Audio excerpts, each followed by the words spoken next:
Hello, Dancing with the Stars fans, or however many of you there are left after Monday night's show. I'm Daniel Montgomery here with Joyce Eng, Jeffrey Kare, and Cordell Martin to discuss the 6th week of competition, so let's dive right in.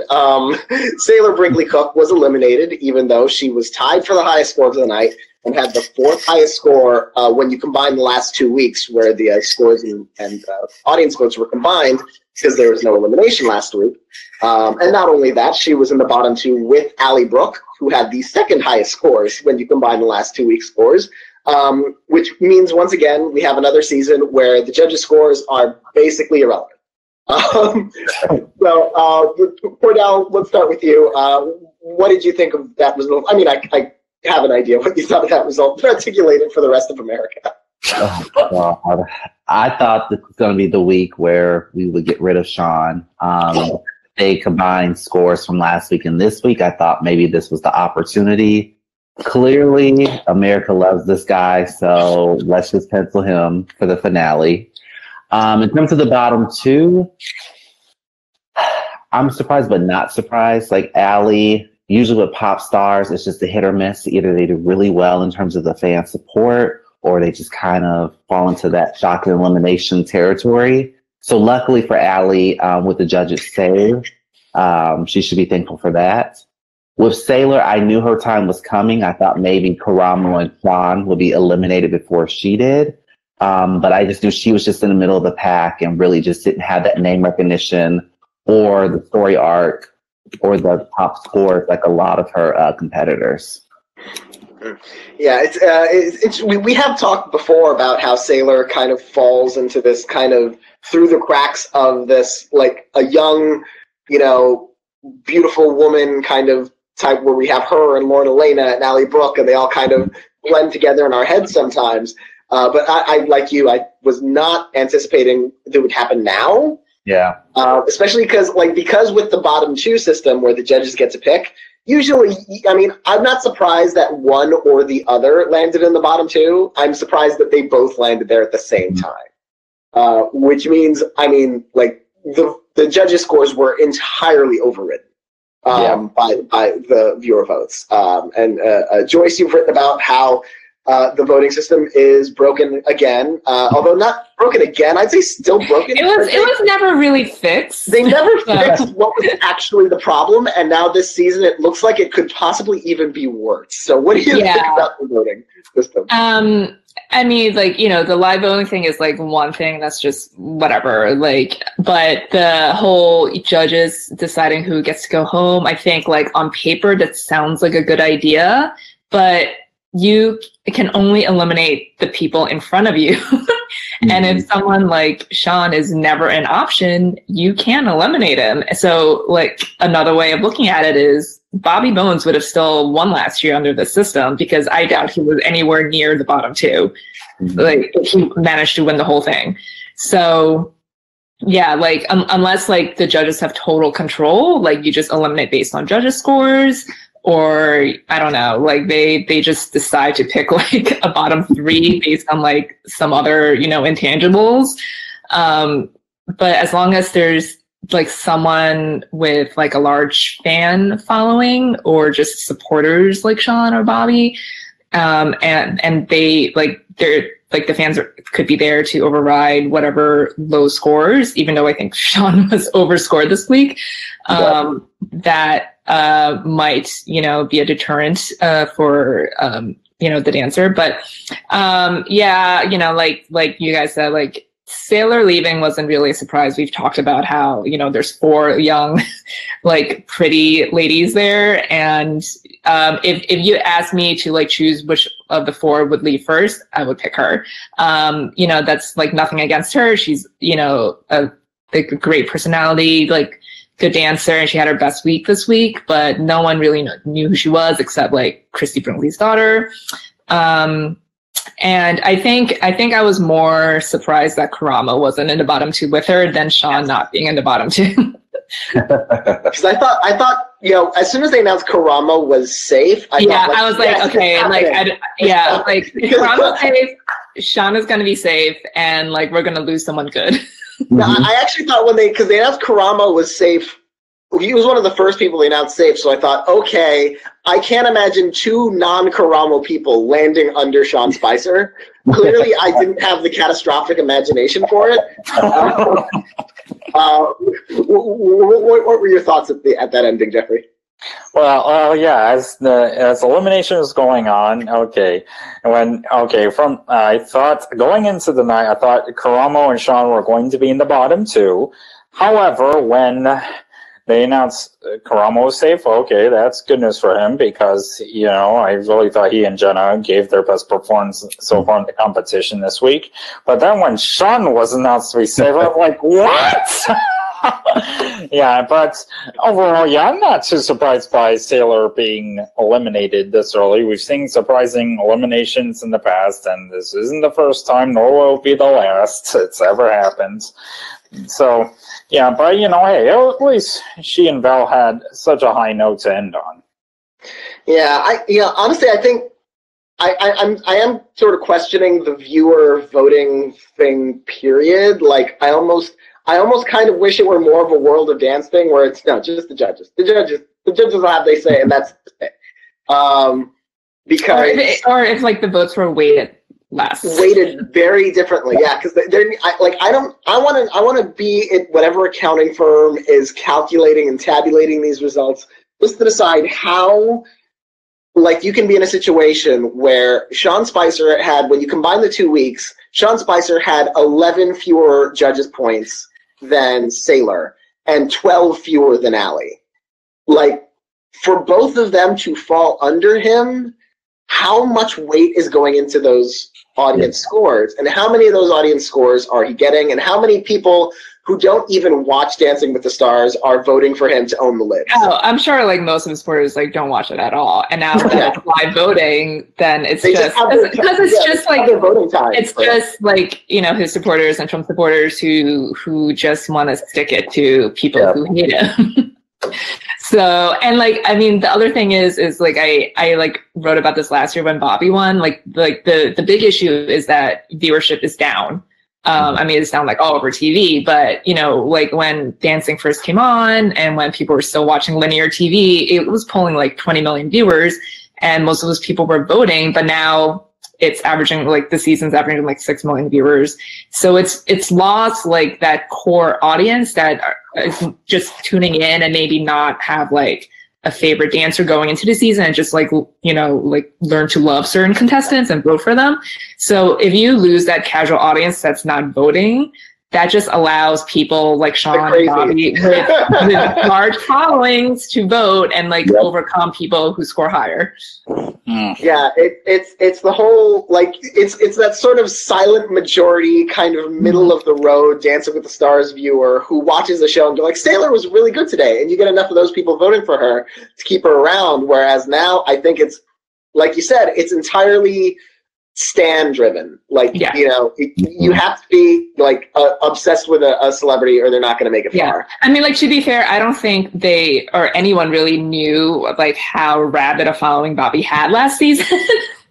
But or Grocery Store Joe, who we forgot about. They could have based this because it's Bachelor Nation, but he didn't even go all the way. Bobby went all the way.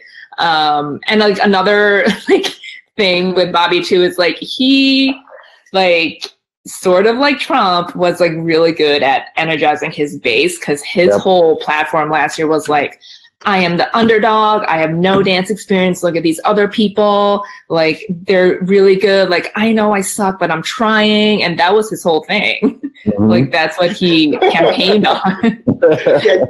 So tune in next season for I Suck, But I'm Trying with the Stars. Yeah. Well, yeah, and we shall find out which other controversial figure ended up joining the ballroom. At the rate things are going with politics right now, Giuliani will be disgraced by then, so they'll invite him on next season. Oh my God. He's exactly the kind of person who they'd invite on, unless he's actually indicted, at which point he might be busy.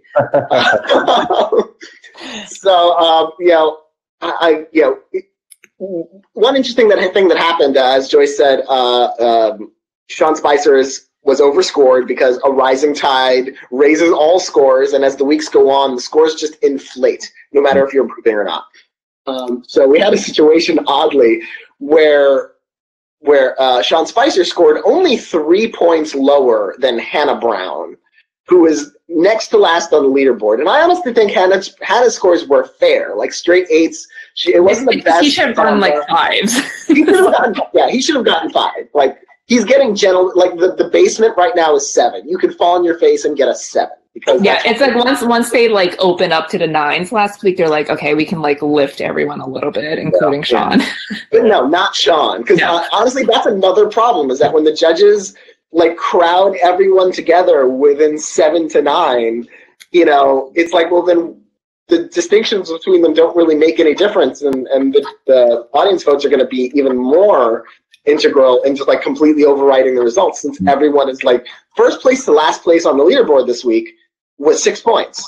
And then it's saying that like he was just 1 point, like he scored 1 point like less than people like Hannah and Karamo, who like had a contemporary but did well with it.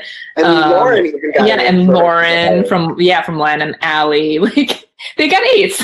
Yeah. Mm-hmm. I don't know how Bruno and Len, especially after stubbornly giving Lamar Odom 4s constantly, I can't even bring themselves to raise 7 paddles for Sean Spicer, because he's just dances. Like the highest he should be getting, like based on what he's put forth, is a 6. Yeah. He has improved since the beginning. He's improved by his own standards. Yeah, but he's improved from maybe a 4 to a 5 or a 6. Like that's how he has improved. He has not gotten to 7 levels, and if he stays for another few weeks, which at this point looks possible, are they going to really start giving him 8s? Because no, based on what we've seen, he's not capable of an 8 dance. And yet he might get far enough that they'll just give, because they give him to Bobby at a certain point, although Bobby was a better dancer than Sean Spicer is. But given the wonkiness, she has Bachelor Nation on her side, but since she finished next last in the leaderboard, is there a chance that she could be a shocking elimination at some point, Cordell? What do you think? At this rate, it's a possibility. I think as we are in the second half of this season, I think James is the only one right now that's pretty secure in terms of being in the finale. But then you also have contenders like Kel, who is definitely seeing an improvement arc within the last 2 weeks. Kate has been pretty solid, and I think, she stands out outside of the pack in terms of her own fan base. Lauren Elena, she might not be the best dancer, but I think she definitely has that personality that you want to root for. And then Allie could be like a Kel, where this was just a way to amp up her fan base to kind of push her to the finale too. So there's just a lot of contenders, that's trying to make it in the finale. And then if she doesn't stand out or continue to stand out, she may be eliminated in the upcoming weeks. What do you think, Jeffrey? Could we see that or another surprising elimination in the weeks to come? Oh, given how unpredictable this season has been so far, who knows? No. Yeah. I could see, anyone other than James being eliminated within the next few weeks. Surprises have happened, but, hey, well, hopefully we'll see Karamo and or Sean in at least the bottom 2 at some point before the finale. Well, Karamo definitely. I think Karamo could be next. Yeah, Karamo could easily be next. One, he was in the bottom 2 a couple of weeks ago, and so that scared whatever fans he's had into voting for him. Plus, this week he had a very emotional dance, a contemporary dance, about his relationship with his father that probably gave him some votes that he hadn't been getting before. He might not get that next week. So, and now that he was safe this week, that's exactly when fans get complacent and they decide, like, oh, you're probably okay now. And he's the next obvious contender on the chopping block.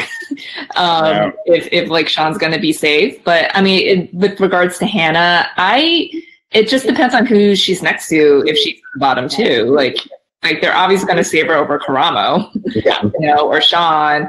Against I think they would save her against everyone else, except James. Yeah, she's also the network pet. So yeah, I am worried about Kate Flannery. She's never been in the bottom two, but at the same time, she's not the person you naturally expect to have a huge fan base, but she could be one of those people who is. I think she's like the fan favorite of like the season. Yeah, she's the real underdog you root for, where like she's older than most celebrities who do well on the show, and she's doing incredibly well. She's nailed the steps. She nails the character of almost every dance she's done. She's an actress, so she has great personality and sense of humor and ability to really kind of convey herself and whatever she's performing on stage. So, and I sort of love that she did not land in the bottom two, and she beat out 220-something.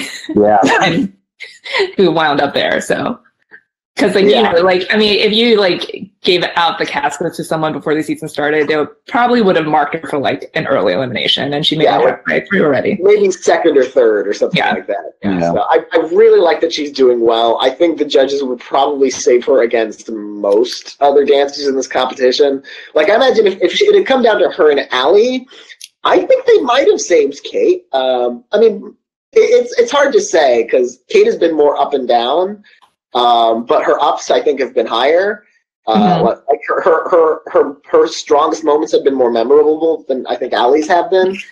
So I really hope she makes it far, but I have no faith whatsoever in America, especially since the same dingbats who are voting for Sean.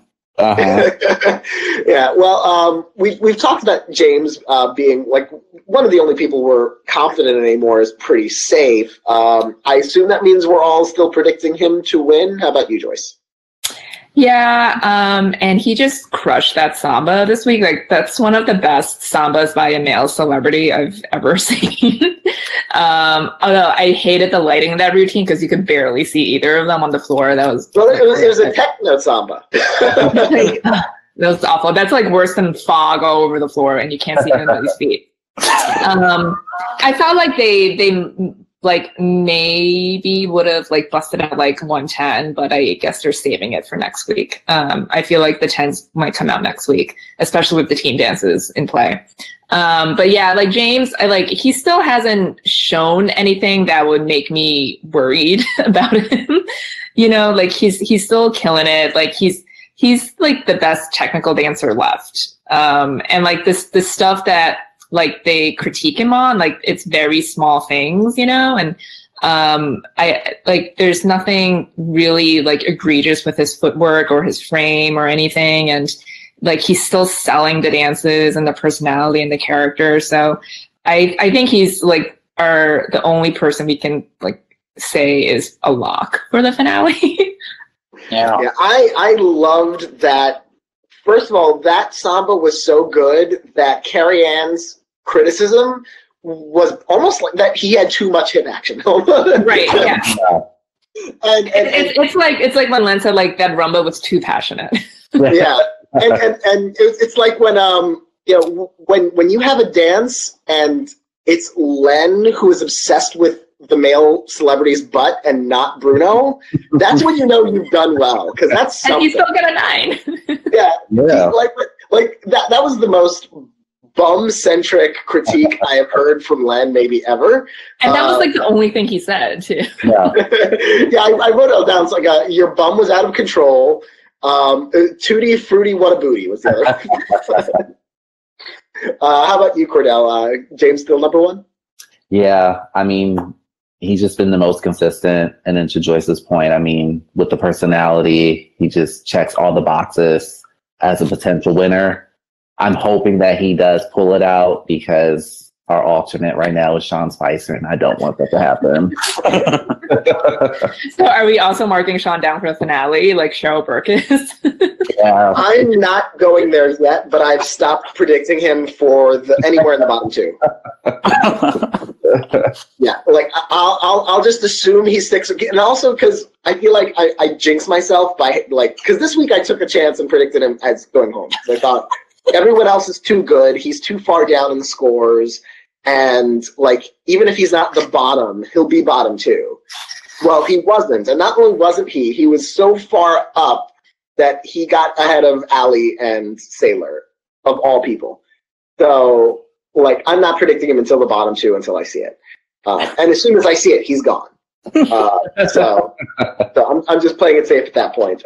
Jeffrey, who are you predicting to win? Hopefully not Sean Spicer. No, I have James Vanderbeek. I mean, again, he's been the most consistent throughout the whole season so far. I mean, I thought he and Emma once again knocked it right out of the park this week.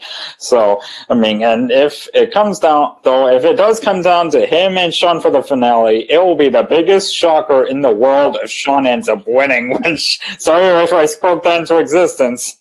Yeah, honestly, maybe you'll jinx that, which hopefully will keep it from happening. Honestly, Bobby Bones was a bad winner, but honestly, I feel like Sean Spicer is a jump the shark moment where it's just you're that's like a cancelable event.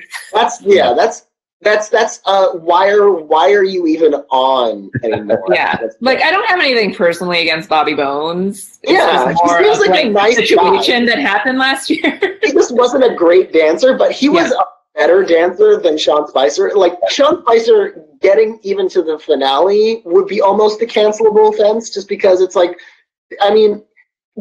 popularity is important. I understand that you want the people who both dance well and who really kind of rev up the fans, because that's kind of what you want out of the show. But if it's only about revving up the fans and has nothing to do with the dancing, then there's really no reason to even have judges. There's no reason to have dancing even. It's just just show because also in the past when lesser dancers have gone far in the competition, the final results always fix themselves at the end, the better dancer won. But I now after last season, I think that's really because there were still more casual fans voting, and that faction of viewers is gone now. Yeah. Yeah. We've talked a little bit about musing about the next elimination. But let's go one at a time and say who we're actually predicting will be the one going home next week. For Karamo, I don't think he'll stay out of the bottom two forever. And I honestly, now that another dancer is gone, I feel like there's another person who he can't, who won't break his fall. So I think it'll be him. What about you, Cordell? I think it's Karamo too. I think this week, with his contemporary, definitely saved him and got him the fan support to be out of the bottom two. But I think next week will be his time, unfortunately. Yeah. How about you, Jeffrey? I have Karamo too, especially after having fallen flat on my face week after week from predicting Sean Spicer. And so, I have Karamo going home next, though I do actually have Sean in second, but I'm not holding my breath for it. And how about you, Joyce?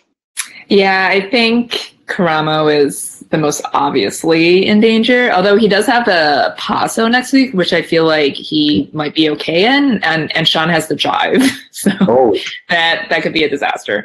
But they're both also on the same team. They're on Team Treat, so they kind of put all the underdogs on the same team, so it's the two of them, Kate and Kel. Yeah. So it's you already know which one's going to do better.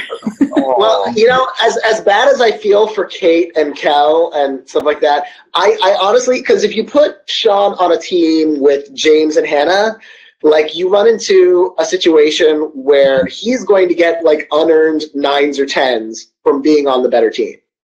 And I think they want to avoid that as much as possible. It's literally the front runners and then the underdogs. The front runners and the back runners. Yeah.